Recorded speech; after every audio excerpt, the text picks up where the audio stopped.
Dusk, Easter Sunday. Navy SEAL snipers take aim at 3 targets.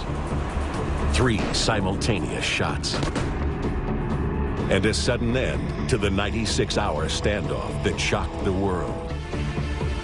A hijacked ship, Somali pirates, and a captain held at gunpoint. Now, for the first time, the story you haven't heard. Stunning new footage of the actual rescue as it played out on the high seas. The unsung heroes. I heard over the PA that pirates are aboard the ship. I thought it was very possible that Captain Phillips could have been shot. Is this saying what I'm going to do? Now, see it through their eyes. Several of us wanted to kill him immediately, including me.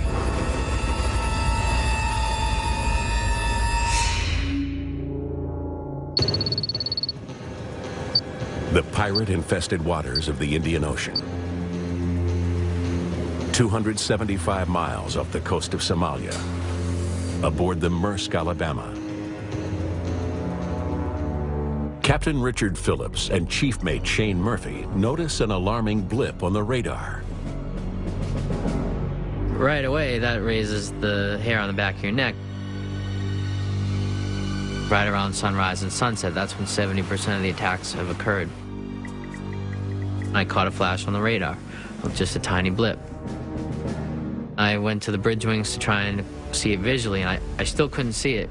Then, on the horizon, we were able to finally spot it visually, and it was tough to make out. It was just as the sun's coming up, the lighting's not so good. the pirates are coming on fast. Of course, all we can see is a boat. Even with binoculars, you can't focus on who's in it, what's in it. He's bouncing, he's hitting waves. The vessel was closing fast, very fast, faster than anything we've ever seen in that area in the last couple years. In seconds, the pirate boat is nearing the danger zone.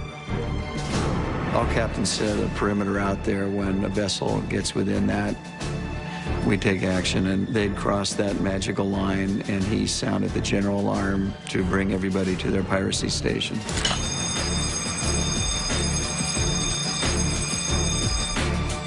The boat is inside the 1-mile perimeter and approaching fast.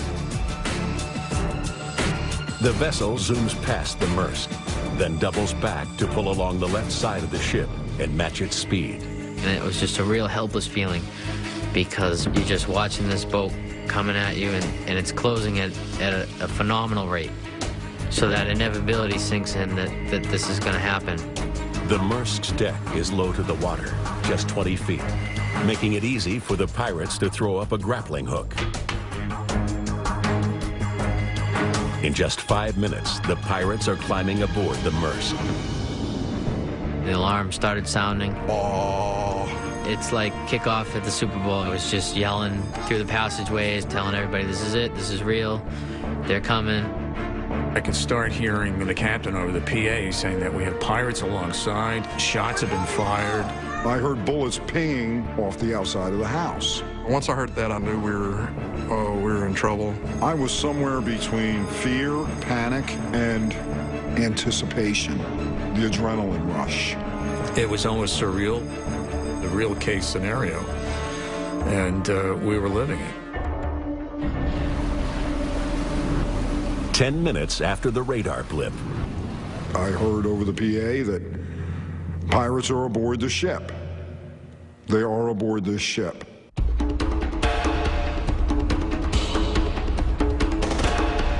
Two pirates are now on the main deck, spraying bullets wildly into the air. Following security protocol, Third Mate Colin Wright is on the bridge calling an anti-piracy command center in the UK. This is Whiskey Delta Bravo 9985. This is the Maersk, Alabama. I tell the man on the phone, we've just been boarded by pirates. He said, oh.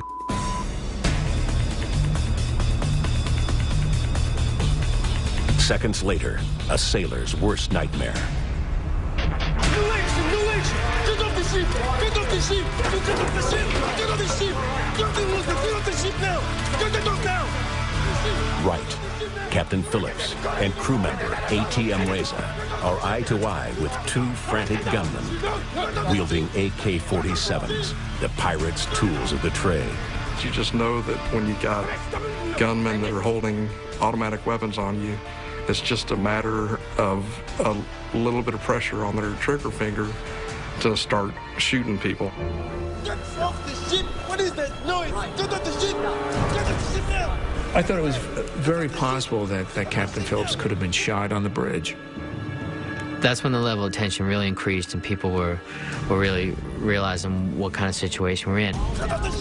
The pirates ordered the captain to stop the ship so two other hijackers can come aboard in the choppy seas.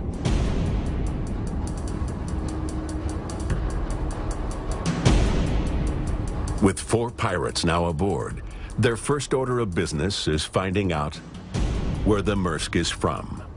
Captain Phillips told them it's a USA vessel, and once they found out it was a US flag vessel, they all celebrated. They were so excited to find out that they had gotten a USA ship. Each American life means an even bigger payday. They've hit the lottery. The next order was to bring the entire crew to the bridge. Call your crew. Bring your crew here now.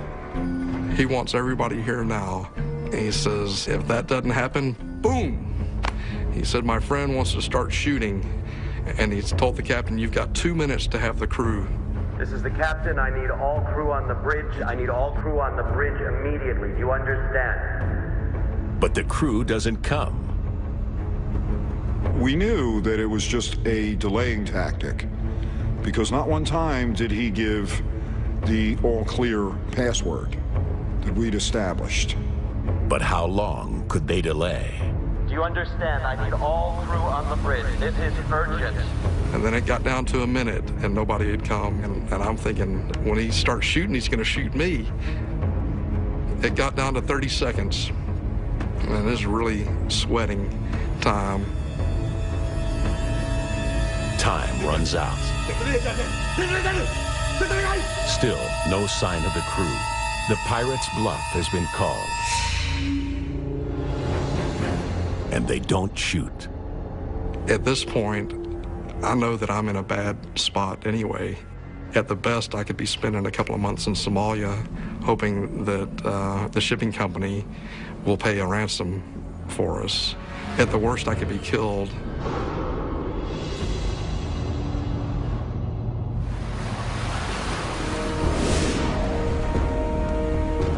500 miles to the east, the destroyer USS Bainbridge gets a simple yet puzzling command. Turn around and head east as fast as possible. This is not a drill. This is not a drill. 4 armed pirates have stormed the Maersk, Alabama, off the coast of Somalia. They hold Captain Richard Phillips and 2 crew members at gunpoint on the bridge. Their lives in the hands of violent, agitated gunmen. But the remaining crew put a plan in place. Following training procedure, most of them head deep into the belly of the ship. Here, a safe room offers protection from the pirates. Also, below deck, a secret weapon. There's a set of alternate controls which engineer Mike Perry deploys, giving him command of the ship. Instantly, I took control away from the bridge for the main engines and called my first engineer to take control of the steering. Perry launches an ingenious counterattack. And I ordered the first engineer to keep swinging the rudder, port to starboard, to try to swamp their boat. Wagging the stern creates an undertow, sucking the pirates' boat underwater. Now, the pirates have no ride home. While 14 crew members remain in the safe room, 2 creep outside, ready to fight back. I would either die fighting, or I would end my life at my own hand before I would allow myself to be captured. Shane Murphy is perched inside the crane control room with a bird's eye view of the bridge and the pirates. You know, I've always tried to be a man of action. I've always tried to have a plan, and immediately started to enact that plan. In the engine room, Chief Engineer Mike Perry stays at the controls. To win this battle, he needs to confuse the enemy. So I turned the whole ship black. I wasn't going to sink the ship, but I was not going to let them be able to use it in any way. We never surrendered the control of the ship. The lights went out on our call, not theirs. Of course, once they turn everything black, the emergency generator starts, brings on emergency lighting, which say every fourth or fifth light's on. I didn't even want them to have that. But there's a problem. Mike needs to kill the emergency generator, but it's on the main deck in full view of the pirates. In my mentality, these people are gunmen. They will kill somebody, but I had to sneak along the side of the ship and knock out the emergency generator. Perry's on a risky mission to disable it. I can't say that there was fear, but I was very cautious, working my way through tunnels on the ship, up onto the deck. I'm moving very slowly, and I'm looking and I'm listening every step of the way. There's nothing running on the ship, so sound travels. Now they have nothing.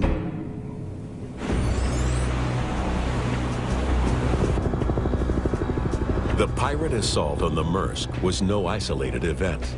Since January 2008, over 150 vessels have been hijacked, and up to $150 million in ransom paid.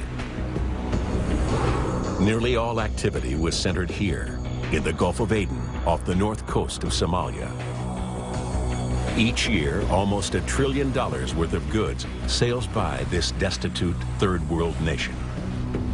Out here, it's the Wild West, ruled by rival warlords and guerrillas who turn young men raised in a lawless land into hardened, gun-toting mercenaries, eager for riches. Once aboard a boat, a pirate has a 1 in 3 chance of getting out alive with cash. Often, millions of dollars in ransom are literally parachuted in. One drop totaled a record $3 million. To combat the piracy, a 20-nation task force guards the sea lanes north of the Somali coast. On the eve of the Maersk hijacking, Rear Admiral Terrence McKnight was in charge. They decided to go after small vessels first, and then they figured out, well, if we can get small vessels, let's go try bigger vessels. And the ransoms are being paid, and these people, I mean, they're just saying, hey, I can get $1,000 being a pirate, I'll give it a try. The task force guards the seaways, but they can't be everywhere. And in April 2009, the pirates shift their operations below the Horn of Africa in the Indian Ocean, attacking ships almost 500 miles from the protection of the task force. And here they capture the Maersk. On receiving the distress call, the Navy springs into action, but the odds are stacked against them. We didn't know the condition of the captain. We didn't know the number of pirates. We didn't know about any of the condition of the crew. We knew where it was located. We knew where the closest ship was that we could put onto it. And that's about it. The military's secret weapon is on the way. The Navy SEALs. As soon as the event took place, they started preparations. These were pirates. These were bad guys. And you need trigger pullers. The U.S. Navy used the best tool in the toolbox. That tool is the Navy SEALs. The Navy has to cover 300 miles of ocean. And the crew deep in the belly of the Maersk is in danger. There's no comfort, no ventilation, no water, no air conditioning, no nothing. We're sitting on the equator and baking. The lights were out and there was no ventilation, and it was extremely hot. about 125 degrees. We're just trying to stay alive. It's a dead ship, so it's heating up. And we're starting to feel like we're dying. The crew is running out of options. And for some, it's time for more radical action.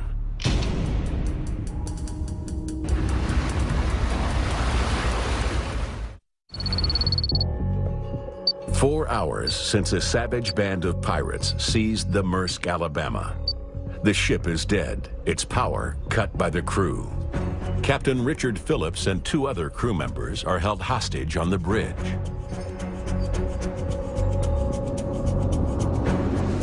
"14 crew members have taken refuge in a safe room.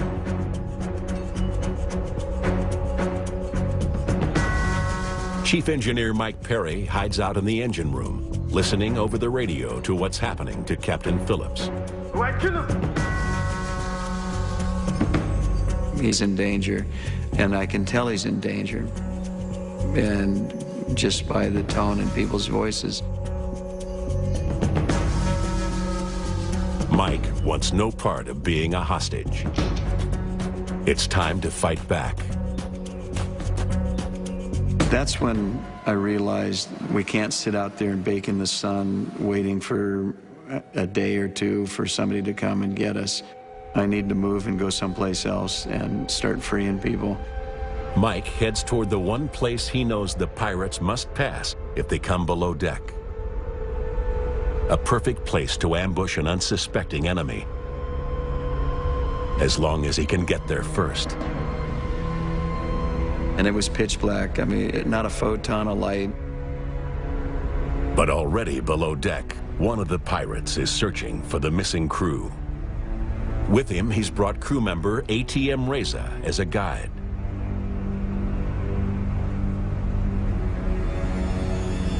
Then suddenly, I just step out of this darkness when a beam of light hits me.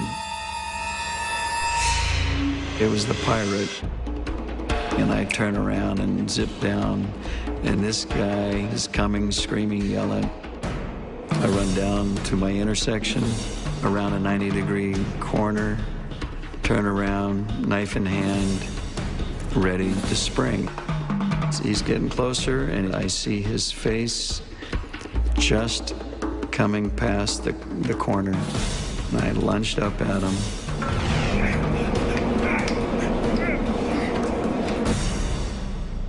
Shoving my right hand in his throat with a knife. It's very sharp. It has a serrated butt to it, and all I had to do was move my hand sideways. It would have cut his jugular, would have cut his throat wide open. He's going into submission real quick. And in my mind, I'm thinking, where's the gunfire? Why is there no gunfire?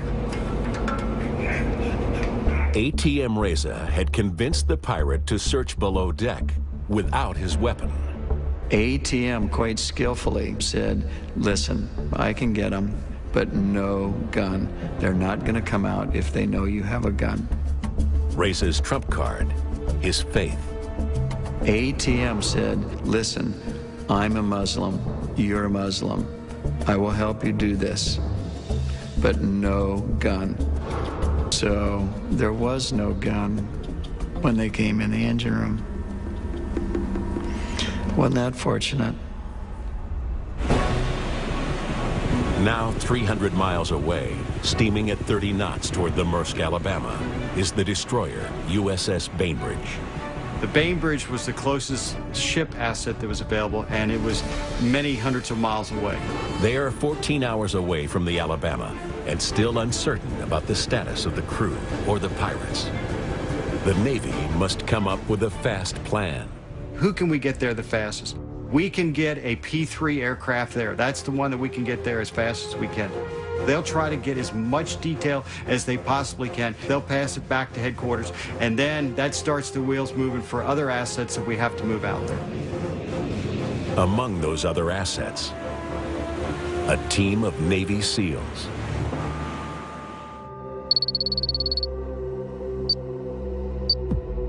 14 Maersk crew members have spent more than 4 hours in a dark, airless safe room below deck, sweltering in 125-degree heat. Just as they are losing hope, comes a knock on the door. And I heard a voice, a familiar voice. John, Dick, I need your help. I'm hollering for the crew to come out of the safe room. And I heard that voice give the all-clear password. So we quickly took away our barricades and opened the door. And in comes a pirate.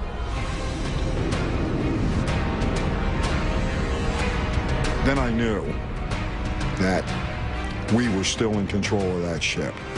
We had one of their guys. I grabbed my radio and I hollered over the radio, called out to let the captain and everybody know. I just said, one down. Several of us wanted to kill him immediately, including me. But at the same point, we could use this man as a chip in our dealings with him in possible hostage negotiations. So he was preserved on that account. We didn't want him dead. We didn't want him damaged. We just wanted him. The men of the Maersk have a hostage to bargain with, but will that be enough to save their captain's life?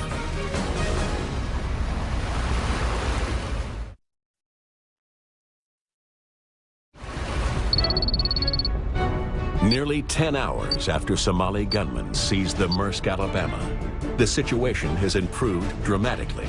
The tides changed to our favor when a prisoner appeared at our door. The crew of the Maersk Alabama has captured one of the pirates, and not just anyone.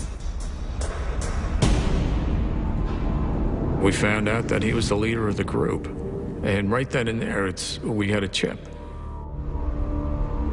And a problem. On the bridge, the remaining pirates are trigger-happy and highly agitated. And now frustration sets in. They came on with a plan, and now their plan has been disrupted. And we're all wondering, what's their plan? And we're thinking, let's give them one. And that plan is an exit strategy for them to get off the vessel. Captain Phillips takes advantage of their desperation. I think Captain Phillips was able to suggest to them an exit strategy that they find to their advantage. The plan: exchange Captain Phillips for the captured pirate down below and let the gunman take a lifeboat for a clean getaway. The pirates take the deal. It involved restoring limited electrical power so that we could operate the boat winch. Restoring power would not be easy and calls for every available crew member to help. But most of these men are barely alive. These people are in severe heat stress. In a heat stress mode, your brain shuts down. You can't think logically, you can't move, and this is a very dangerous situation. Every one of them should have been put in a hospital. Captain Phillips' fate lies in the hands of these men, if they can muster the strength. But Mike Perry fears the crew risks further injury, even death. I'm very concerned, but I can't stop. We have to make this work. And I have to order these people to go to work. And one by one, every one of them stood up, asked me to repeat, had to explain to them what needed to be done. And they walked up the ladder and they went and did it. And it was amazing to me.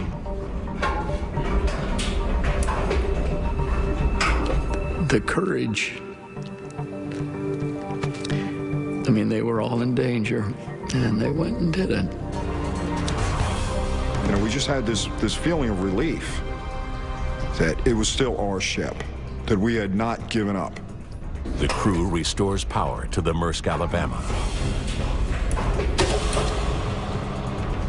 It was like we got a sudden shot of adrenaline, and we were able to shake off whatever coma we thought we were in and start to get the plant going.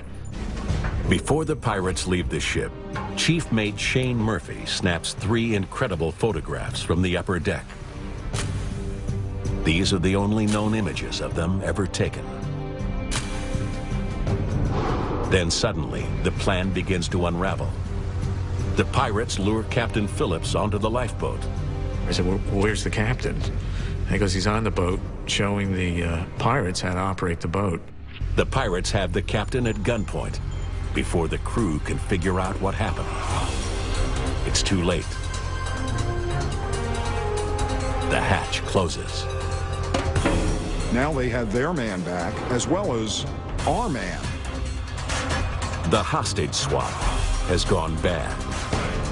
So they motored away into the darkness, and it was just so surreal. And I thought, okay, how are we going to get them back now? If there was the worst moment on the ship, that was it. Their captain is gone, prisoner aboard the lifeboat. And that lifeboat is headed towards Somalia.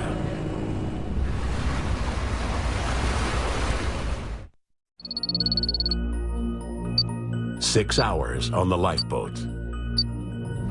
Captain Richard Phillips is being held by pirates racing toward the Somali coast. The Maersk, Alabama makes a valiant effort to keep up.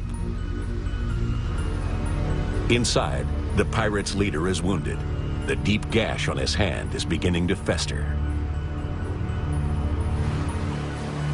Then, for the men of the Maersk, a welcome sight appears on the horizon. The USS Bainbridge. The sight of that ship coming in at night, you know, under the moon, was one of the biggest pleasures in my life. You just felt like, you know, our guys are here, and now we're in a position of strength, and, you know, we're going to get out of this. For the crew on the Maersk, Alabama, the Bainbridge will put an end to 17 hours of gut-wrenching peril. All the prayers and all the good energy that people sent to us, in some form or another, I could feel it during the whole experience, and it gave me strength to get home and to see my family again. The Maersk, Alabama will sail on to its original destination, Mombasa, Kenya. But their captain's ordeal is far from over. The pirates are not giving up.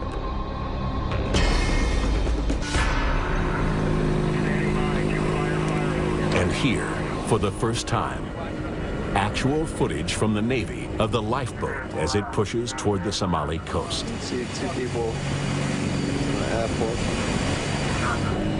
It is 240 miles from shore, and the Navy knows what is at stake. Then we start working what we need to do to get the safe return of the captain. And part of that is to prevent the lifeboat itself from ever reaching Somalia. If we let Captain Phillips get ashore, then they could hide this person any place. You know, we would have to send additional, you know, forces in there.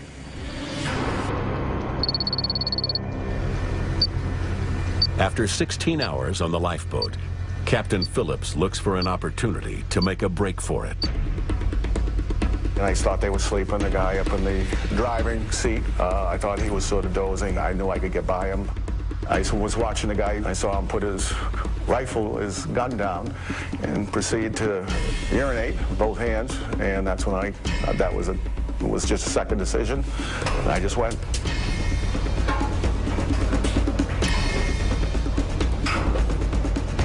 I dove in the water.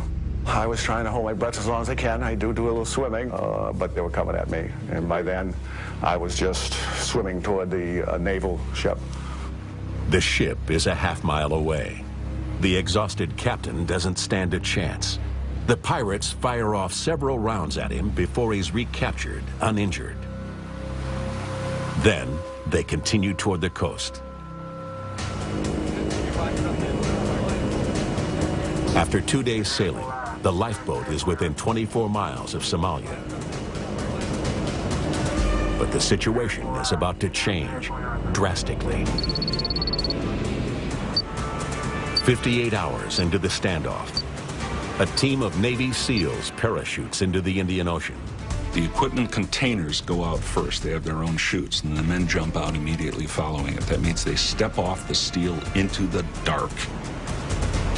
All they'd hear is the wind whistling past them until their instruments said, now's the time to pull, and the chutes open. Then they would have only a moment or two. They're in the water. And they would hear the roar of the rubber boat sent out from the Bainbridge to pick them up. With the SEAL rescue team primed and ready, the Navy makes one last effort before employing lethal force. And what they do can now be revealed for the first time. 62 hours on the lifeboat. The Navy must prevent the gunman from reaching shore with Captain Phillips a hostage. Rear Admiral McKnight offers a play-by-play of how they do it. Okay, one of the tactics that we're going to use to prevent the craft from getting ashore is we're going to use fire hoses. So you can see here from the Halliburton that they're firing, they're using their fire hoses to basically push the craft away. And when the fire hoses aren't enough, the Navy resorts to another tool in its arsenal, a Seahawk helicopter. Okay, here we have a situation where we've got the helicopter coming in to do a blocking maneuver. Now, if you've never been in a helicopter, this is very loud and it's a very aggressive. The Seahawk's powerful rotors generate hurricane-force winds to push the lifeboat away from land, while also wearing down the pirates' will to resist. My guess is they're inside there, they're just panicked. They don't know what's going to happen. Is somebody going to jump out of the helicopter? Is the ship going to run into? So it's a very stressful situation.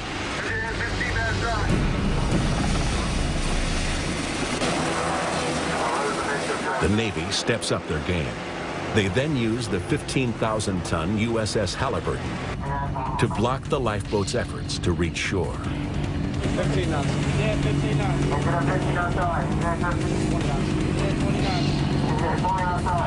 The combined tactics achieve the intended effect. After 20 minutes, the pirates have had enough, and they respond.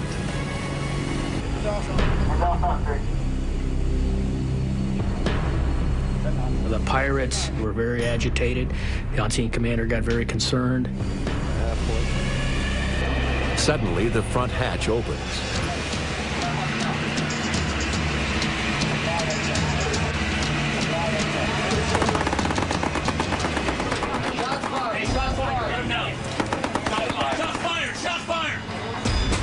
The pirates fire directly at the Halliburton, but no one on board is hit, nor does the ship return fire.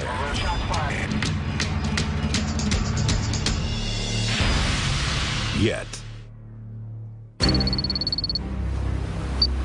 Easter Sunday, 83 hours on the lifeboat. It's running out of fuel. And the pirates are running out of options. They send a message to the Bainbridge requesting food and water. This is the opening the Navy's trained hostage negotiators are looking for. At that particular point, you can work into the hostage negotiation process from a position of strength. The captain needs water. We're concerned about his welfare, so we're going to give him water. And it also allows you the opportunity to collect information, collect intelligence. In giving the pirates what they want, the Navy SEALs hope to get in return the intelligence they need to do their job. 83 hours on the lifeboat. The Navy delivers food and water to the pirates and their hostage, Captain Richard Phillips. Then suddenly, a surprising request. The lead pirate wants to come aboard the USS Bainbridge. He's injured. He was getting infected, and we can't give him the medical care that he needs, so he decided to come over, and we gave him the medical care. That provides a great opportunity. That splits them apart.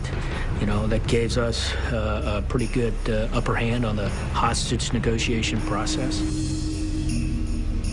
But it also creates uncertainty in the 3 remaining pirates. They look out. He's on the deck of the Bainbridge, and he's drinking water, and that's a much better life than being cooped up in that little tiny rowboat. Once aboard the Bainbridge, the pirate receives medical attention and begins to talk. He says they're running out of khat, an amphetamine-like drug prevalent in the region that helps relieve seasickness. And they also face another, bigger problem. The lifeboat is out of gas. Without fuel, the pirates can't make it to Somalia. Without khat, they're getting seasick. The Navy shifts its strategy and makes an offer. Now that they've run out of fuel, they just don't want to drift. So in a mutual agreement, we'll say, okay, we will provide you tow and security. So we, basically try to take them under tow. 94 hours on the lifeboat. The deal made, the winch from the Bainbridge attaches to the lifeboat. The pirates think they're going to Somalia. The Navy has other plans. We're able to winch this thing in and control it, where it moves, where it goes in the water. So that is a major success. That success allows the Navy to set a trap.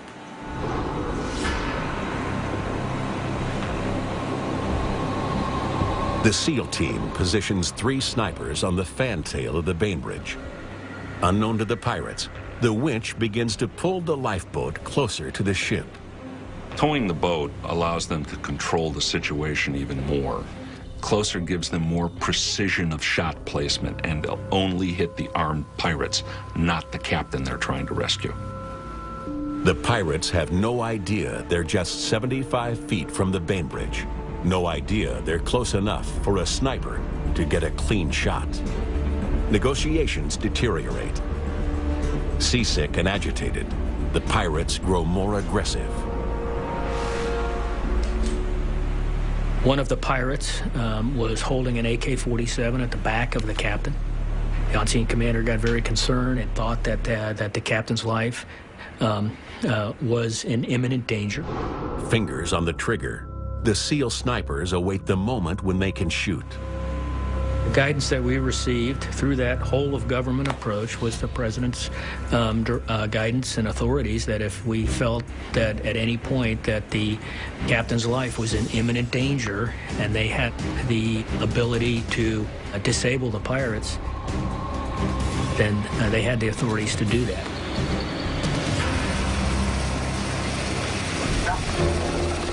The SEALs get their orders. Kill the pirates to save the captain's life. The SEALs must choreograph simultaneous shots to take down the 3 pirates without killing the captain. They're perched aboard a ship moving in the ocean. Their targets are in a bobbing lifeboat, and there's only one chance to get it right. For a sniper, the ultimate stopping shot is the cranial cavity, the headshot. It does no good if they shoot the pirates and the guy can still pull the trigger while he's wounded. Captain Phillips has done his job. He stayed in the same spot on the lifeboat for the entire 4 days.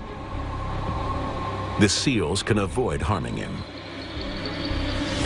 The snipers lock onto the heads of 2 pirates in the cab window, but they're unsure of the 3rd pirate's position.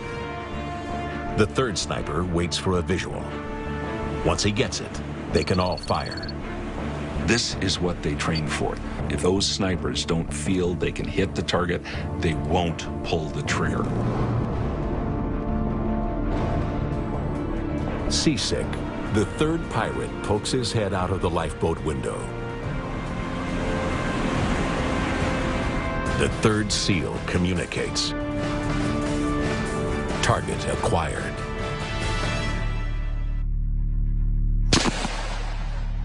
The pirates just went down. This is a covert operation. Only the snipers know the exact position of the pirates at this moment. They fire in perfect synchronization. The 96-hour lifeboat ordeal ends that quickly.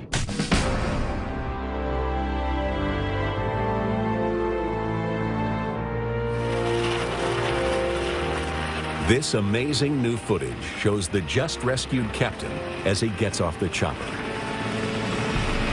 And I'm very, very proud of our Navy, and I'm very, very proud of our SEALs, and I'm glad we got the captain home.